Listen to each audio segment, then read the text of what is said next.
Hello दोस्तों, आपका स्वागत है हमारे यूट्यूब चैनल में। आज फिर मैं आप लोगों के सामने एक नया टॉपिक लेकर के उपस्थित हुई हूँ, जो कि है पूना पैक्ट समझौता। इस चीज़ से हम लोग अवगत तो होंगे ही, पर हाँ, कुछ ऐसे तथ्य हैं जो कि हम सभी को जानना अति आवश्यक है। तो चलिए, टाइम वेस्ट ना करते हुए हम अपने मुद्दे पर आते हैं। पर हाँ, एक छोटा सा रिक्वेस्ट है आप सभी से कि प्लीज़ हमारे चैनल को सब्सक्राइब करें, लाइक करें एंड शेयर करें, और बेल आइकन को प्रेस करना ना भूलें, ताकि आने वाली वीडियो की नोटिफिकेशन आपको मिलती रहे। तो चलिए स्टार्ट करते हैं। भारतीय इतिहास का एक अहम हिस्सा था अगर देखा जाए तो 1932 में बी आर अम्बेडकर ने महात्मा गांधी के साथ पूना समझौता पर बातचीत की। पूना समझौता की पृष्ठभूमि अगस्त 1932 का सांप्रदायिक पुरस्कार था। अगर देखा जाए तो यह सांप्रदायिक पुरस्कार था, जिसने दलित वर्ग के लिए एक अहम निर्वाचित प्रदान किया।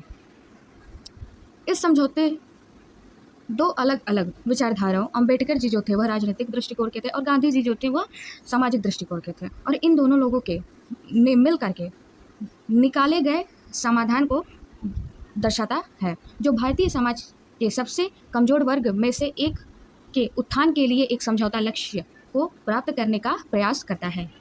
पूना समझौता की पृष्ठभूमि जो है वो 16 अगस्त 1932 को ब्रिटिश प्रधानमंत्री रैमसे मैकडोनाल्ड ने सांप्रदायिक निर्णय की घोषणा की जिसके तहत दलित वर्ग, मुसलमानों, यूरोपीय लोगों, सिखों, एंग्लो इंडिया और भारत में रहने वाले ईसाइयों के लिए पृथक निर्वाचिका का प्रावधान किया गया। 1932 का पंचाट पृथक निर्वाचिका की धारणा पर आधारित था, जिसे ब्रिटिश सरकार ने इसके लिए मार्लेमेंटो सुधार जो कि 1909 में और मोंटेग्यू चेम्सफोल्ड सुधार जो है 1919 में के माध्यम से लागू कर दिया था। पृथक निर्वाचन प्रणाली के तहत प्रत्येक समुदाय को विधानसभाओं में कुछ सीटें आवंटित की जाती थी और केवल इन समुदायों के सदस्य ही विधानसभाओं में उसी समुदाय के प्रतिनिधि को चुनने के लिए वोट देने के पात्र होते थे। महात्मा गांधी सांप्रदायिक पंचायत के कूट विरोधी थे, क्योंकि यह पंचायत भारतीय जनता को अनेक विशेष हित समूहों में विभाजित करने तथा राष्ट्रीय आंदोलन को कमजोर करने के ब्रिटिश साम्राज्यवादियों के निरंतर प्रयासों का परिणाम था। प्रारंभ में अम्बेडकर इस पुरस्कार के पक्ष में थे, क्योंकि उनके अनुसार पृथक निर्वाचित जैसे राजनीतिक समाधान दलित वर्ग के उत्थान के लिए कारगर होगा। हालांकि कई वार्ताओं के बाद गांधी जी और अम्बेडकर दोनों ने पूना पैक्ट नामक समाधान पर सहमत हो गए और इसके द्वारा दलित वर्ग के लिए पृथक निर्वाचिका वापस ले ली गई। पूना पैक्ट का महत्व। दलित वर्ग का प्रतिनिधित्व। महात्मा गांधी के साथ हुए एक समझौते में अम्बेडकर ने दलित वर्ग के उम्मीदवारों को संयुक्त निर्वाचिका द्वारा निर्वाचित किए जाने पर सहमति व्यक्त की। इसके अलावा विधानमंडल में दलित वर्गों के लिए सांप्रदायिक पंचायत के तहत आवंटित सीटों की तुलना में लगभग 2 गुनी सीटें यानी 147 आरक्षित की गई। इसके अतिरिक्त पूना समझौते ने सार्वजनिक सेवाओं में दलित वर्ग को उचित प्रतिनिधित्व का आश्वासन दिया तथा शिक्षा अनुदान का एक हिस्सा इनके उत्थान के लिए निर्धारित किया। पूना समझौता उच्च वर्ग के हिंदुओं द्वारा इस बात की जोरदार स्वीकृति थी कि दलित वर्ग भारतीय समाज में सबसे अधिक भेदभाव का शिकार वर्ग है। यह भी माना गया कि दलित वर्ग को राजनीतिक आवाज देने के लिए कुछ ठोस कदम उठाए जाने की जरूरत है। इस समझौते ने पूरे देश को दलित वर्ग के उत्थान के लिए नैतिक रूप से जिम्मेदार बताया।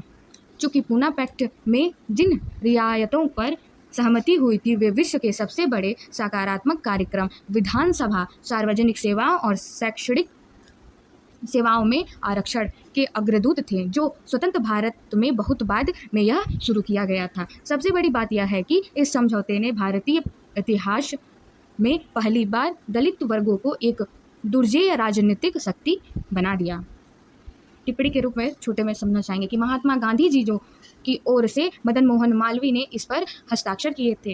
अंग्रेजों द्वारा दिए गए 80 सीटों के स्थान पर दलित वर्ग को 147 सीटें सांप्रदायिक निर्णय भारतीय मताधिकार समिति, जिसे लोथियन समिति कहा जाता था, के निष्कर्षों पर आधारित था। गांधी और अम्बेडकर दृष्टिकोण में अंतर। दोनों नेता जाति व्यवस्था से जुड़ी बुराइयों के आलोचक थे और दलित वर्गों के उत्थान के लिए प्रतिबद्ध थे। हालांकि दोनों के दृष्टिकोण में अंतर बड़े थे। अम्बेडकर जाति व्यवस्था के उन्मूलन के पक्ष में थे, क्योंकि इसे सुधार संभव नहीं था। इसमें जो है सुधार संभव नहीं था। गांधी जी जाति व्यवस्था या वर्णाश्रम व्यवस्था के उन्मूलन के समर्थक नहीं थे। वे जाति व्यवस्था की बुराइयों के संबंध में समाज में व्यवहारगत परिवर्तन लाने के पक्षधर थे।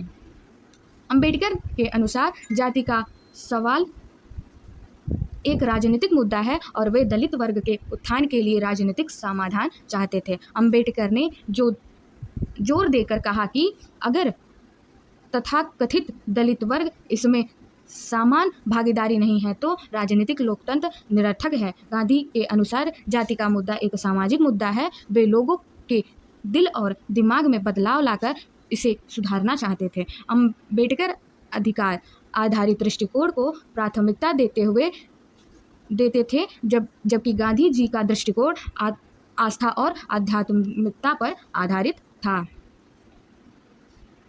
इसलिए अंबेडकर ने दलितों को दलित कहा ताकि उन्हें एक राजनीतिक पहचान दी जा सके। दूसरी ओर गांधी जी ने दलितों को हरिजन कहा। हरिजन का अर्थ होता है हरि के लोग, ताकि आध्यात्मिकता का हवाला दे करके उच्च जाति के लोगों को दलितों की दुर्दशा के प्रति संवेदनशील बनाया जा सके।